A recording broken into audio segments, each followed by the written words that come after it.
Chapitre 2 du roman de la momie par Théophile Gautier. Chapitre 2. Nofré fit un signe pressentant une confidence. La harpiste, les deux musiciennes, les danseuses et les suivantes se retirèrent silencieusement à la file, comme les figures peintes sur les fresques. Lorsque la dernière eut disparu, la suivante favorite dit à sa maîtresse d'un ton câlin et compatissant, comme une jeune mère qui berce les petits chagrins de son nourrisson: qu'as-tu, chère maîtresse, pour être triste et malheureuse?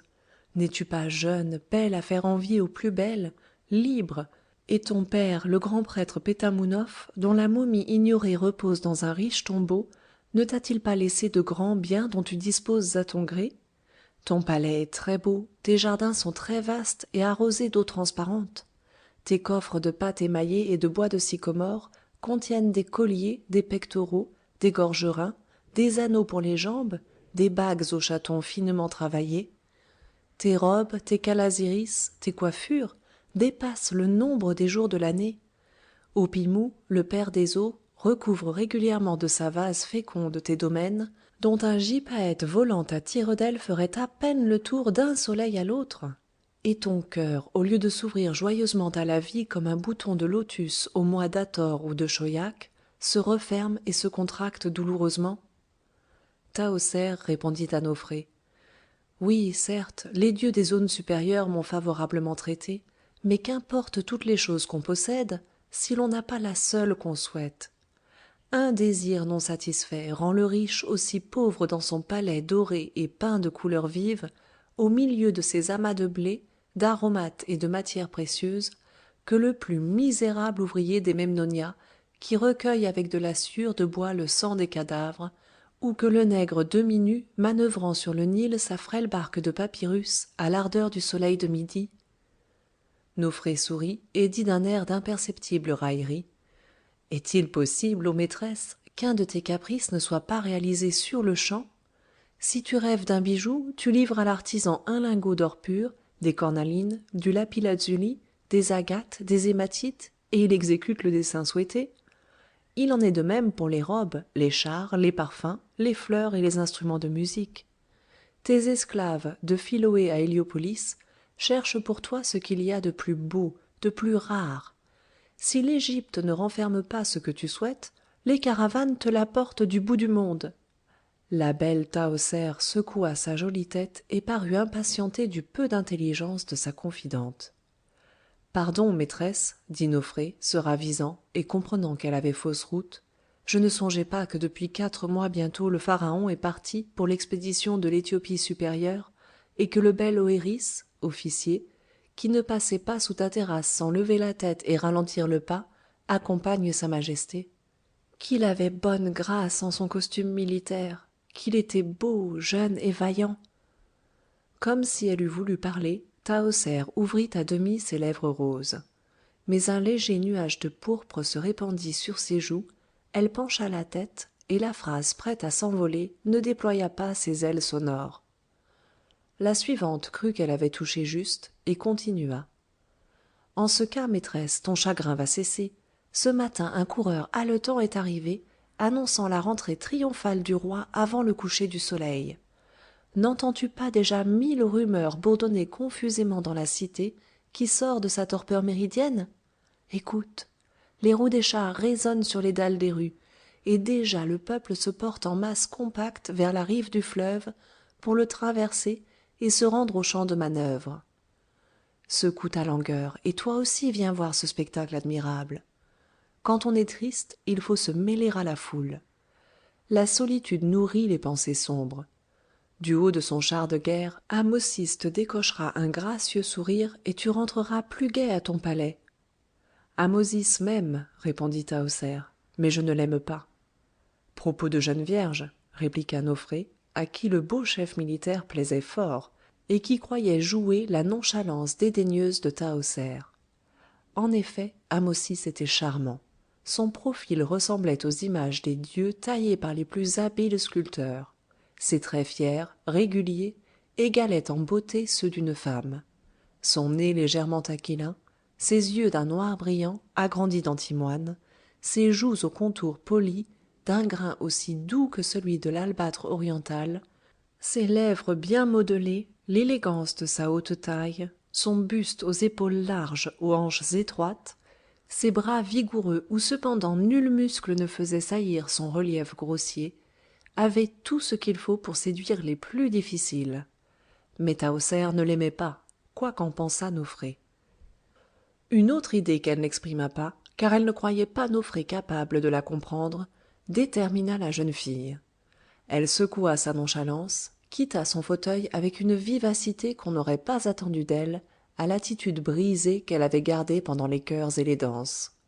Nofré, agenouillé à ses pieds, lui chaussa des espèces de patins au bec recourbé, jeta de la poudre odorante sur ses cheveux, tira d'une boîte quelques bracelets en forme de serpent, quelques bagues ayant pour chaton le scarabée sacré, lui mit aux joues un peu de fard vert, que le contact de la peau fit immédiatement rosir, polit ses ongles avec un cosmétique, rajusta les plis un peu froissés de sa calasiris, en suivante zélée qui veut faire paraître sa maîtresse dans tous ses avantages. Puis elle appela 2 ou 3 serviteurs et leur dit de faire préparer la barque et passer de l'autre côté du fleuve le chariot et son attelage. Le palais, ou, si ce titre semble trop pompeux, la maison de Tahoser, s'élevait tout près du Nil, dont elle n'était séparée que par des jardins. La fille de Pétamounoph, la main posée sur l'épaule de Nofré, précédée de ses serviteurs, suivit jusqu'à la porte d'eau la tonnelle, dont les pampres, tamisant le soleil, bigarraient d'ombre et de clair sa charmante figure. Elle arriva bientôt sur un large quai de briques, où fourmillait une foule immense attendant le départ ou le retour des embarcations.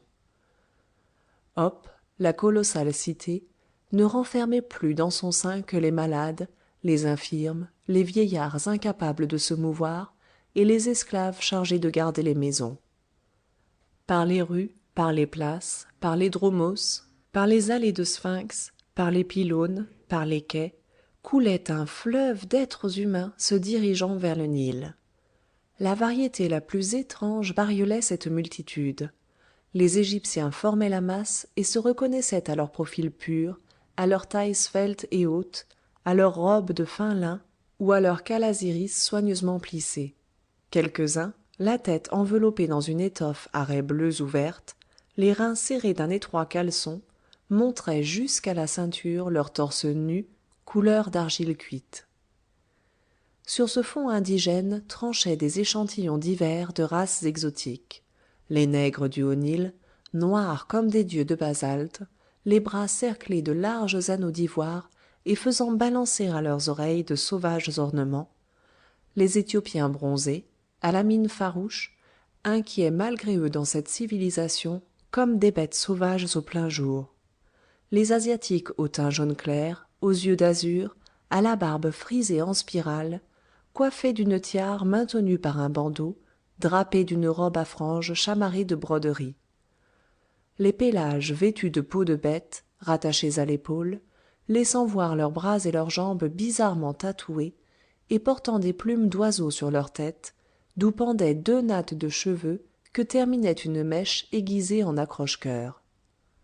À travers cette foule s'avançaient gravement des prêtres à la tête rasée, une peau de panthère tournée autour du corps, de façon que le mufle de l'animal simulât une boucle de ceinture, des souliers de byblos aux pieds, à la main une haute canne d'acacia, gravée de caractères hiéroglyphiques, des soldats, leurs poignards à clous d'argent au côté, leurs boucliers sur le dos, leurs haches de bronze au poing. Des personnages recommandables, à la poitrine décorée de gorgerins honorifiques, que saluaient bas les esclaves en mettant leurs mains près de terre. Se glissant le long des murs d'un air humble et triste, de pauvres femmes demi-nues cheminaient, courbées sous le poids de leurs enfants, suspendus à leur cou dans des lambeaux d'étoffe ou des couffes de sparterie, tandis que les belles filles, accompagnées de 3 ou 4 suivantes, passaient fièrement sous leurs longues robes transparentes nouées au-dessous du sein d'écharpes à bouts flottants, avec un scintillement d'émaux, de perles et d'or, et une fragrance de fleurs et d'aromates. Parmi les piétons filaient des litières portées par des Éthiopiens au pas rapide et rythmique. Des chars légers attelés de chevaux fringants aux têtes empanachées, des chariots à bœufs d'une allure pesante et contenant une famille. À peine si la foule, insouciante d'être écrasée, s'ouvrait pour leur faire place, et souvent les conducteurs étaient obligés de frapper de leurs fouets les retardataires ou les obstinés qui ne s'écartaient pas. Un mouvement extraordinaire avait lieu sur le fleuve, couvert, malgré sa largeur, à ne pas en apercevoir l'eau, dans toute la longueur de la ville, de barques de toute espèce, depuis la cange à la proue et à la poupe élevée, aux naos chamarrés de couleurs et de dorures, jusqu'aux minces esquifs de papyrus, tout était employé. On n'avait pas même dédaigné les bateaux à passer le bétail et à transporter les fruits, les radeaux de jonc soutenus par des outres qu'on charge ordinairement de vases d'argile. Ce n'était pas une mince besogne de transvaser d'un bord du fleuve à l'autre une population de plus d'1 million d'âmes, et il fallait pour l'opérer toute l'adresse active des matelots de Thèbes. L'eau du Nil, battue, fouettée, divisée par les rames, les avirons, les gouvernails, écumait comme une mer et formait 1000 remous qui rompaient la force du courant. La structure des barques était aussi variée que pittoresque. Les unes se terminaient à chaque extrémité par une grande fleur de lotus recourbée en dedans et serrée à sa tige d'une cravate de banderoles. Les autres se bifurquaient à la poupe et s'aiguisaient en pointe. Celles-ci s'arrondissaient en croissant et se relevaient au debout. Celles-là portaient des espèces de châteaux ou plateformes où se tenaient debout les pilotes.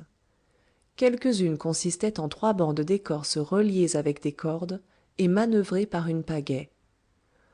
Les bateaux destinés au transport des animaux et des chars étaient accolés bord à bord et supportaient un plancher sur lequel se remployait un pont volant permettant d'embarquer et de débarquer sans peine. Le nombre en était grand. Les chevaux surpris hennissaient et frappaient le bois de leurs cornes sonores, les bœufs tournaient avec inquiétude du côté de la rive leurs mufles lustrés d'où pendaient des filaments de bave et se calmaient sous les caresses des conducteurs. Les contremaîtres marquaient le rythme aux rameurs en heurtant l'une contre l'autre la paume de leurs mains. Les pilotes, juchés sur la poupe ou se promenant sur le toit des naos, criaient leurs ordres, indiquant les manœuvres nécessaires pour se diriger à travers le dédale mouvant des embarcations. Parfois, malgré les précautions, les bateaux se choquaient et les mariniers échangeaient des injures ou se frappaient de leurs rames. Ces milliers de nefs, peintes la plupart en blanc et relevées d'ornements verts, bleus et rouges, chargées d'hommes et de femmes vêtus de costumes multicolores, faisaient disparaître entièrement le Nil sur une surface de plusieurs lieues et présentaient, sous la vive couleur du soleil d'Égypte, un spectacle d'un éclat éblouissant dans sa mobilité. L'eau agitée en tous sens fourmillait, scintillait, miroitait comme du vif argent, et ressemblait à un soleil brisé en millions de pièces. Tahoser entra dans sa cange, décorée avec une richesse extrême, dont le centre était occupé par une cabine ou naos à l'entablement surmonté d'une rangée d'uræus, aux angles équarris en piliers, aux parois bariolées de dessins symétriques. Un habitacle à toit aigu chargeait la poupe, contrebalancée à l'autre extrémité par une sorte d'autel enjolivé de peintures. Le gouvernail se composait de 2 immenses rames terminées en têtes d'Hathor, nouées au col de longs bouts d'étoffe et jouant sur des pieux échancrés. Au mât dressé palpitait, car le vent d'est venait de se lever, une voile oblongue fixée à 2 vergues, dont la riche étoffe était brodée et peinte de losanges, de chevrons, de quadrilles, d'oiseaux, d'animaux chimériques aux couleurs éclatantes. À la vergue inférieure pendait une frange de grosses houppes. L'amarre dénouée et la voile tournée au vent, la cange s'éloigna de la rive, divisant de sa proue les agrégations de barques dont les rames s'enchevêtraient et s'agitaient comme des pattes de scarabée retournées sur le dos. Elle filait insouciamment au milieu d'un concert d'injures et de cris. Sa force supérieure lui permettait de dédaigner des chocs qui eussent coulé bas des embarcations plus frêles. D'ailleurs, les matelots de Tahoser étaient si habiles que la cange qu'ils dirigeaient semblait douée d'intelligence, tant elle obéissait avec promptitude au gouvernail et se détournait à propos des obstacles sérieux. Elle eut bientôt laissé derrière elle les bateaux appesantis, dont le naos plein de passagers à l'intérieur était encore chargé sur le toit de 3 ou 4 rangées d'hommes, de femmes et d'enfants, accroupis dans l'attitude si chère au peuple égyptien. À voir ces personnages agenouillés ainsi, on les eût pris pour les juges assesseurs d'Osiris, si leur physionomie, au lieu d'expliquer le recueillement propre à des conseillers funèbres, n'eût respiré la gaieté la plus franche. En effet, le pharaon revenait vainqueur et ramenait un immense butin.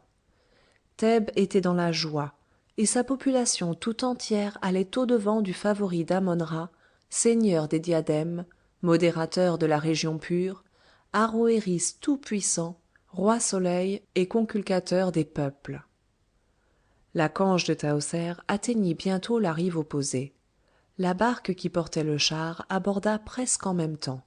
Les bœufs passèrent sur le pont volant et furent placés sous le joug en quelques minutes par les serviteurs alertes débarqués avec eux. Ces bœufs blancs tachetés de noir étaient coiffés d'une sorte de tiare recouvrant en partie le joug attaché au timon et maintenu par 2 larges courroies de cuir, dont l'une entourait leur col et dont l'autre reliée à la première leur passait sous le ventre. Leurs garrots élevés, leurs larges fanons, leurs jarrets secs et nerveux, leurs sabots mignons et brillants comme de l'agate, leur queue aux flocons soigneusement peignés, montraient qu'ils étaient de race pure et que les pénibles travaux des champs ne les avaient jamais déformés.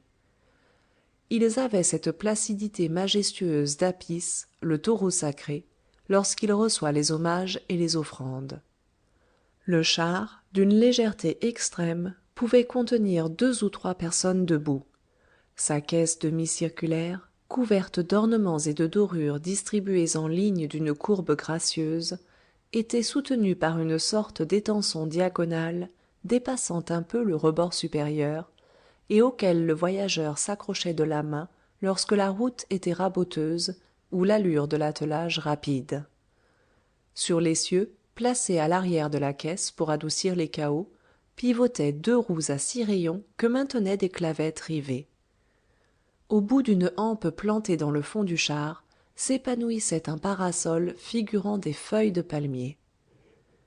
Nofré, penché sur le rebord du char, tenait les rênes des bœufs bridés comme des chevaux et conduisait le char suivant la coutume égyptienne, tandis que Tahoser, immobile à côté d'elle, appuyait sa main, constellée de bagues depuis le petit doigt jusqu'au pouce, à la moulure dorée de la conque. Ces 2 belles filles, l'une étincelante d'émaux et de pierres précieuses, l'autre à peine voilée d'une transparente tunique de gaze, formaient un groupe charmant sur ce char aux brillantes couleurs.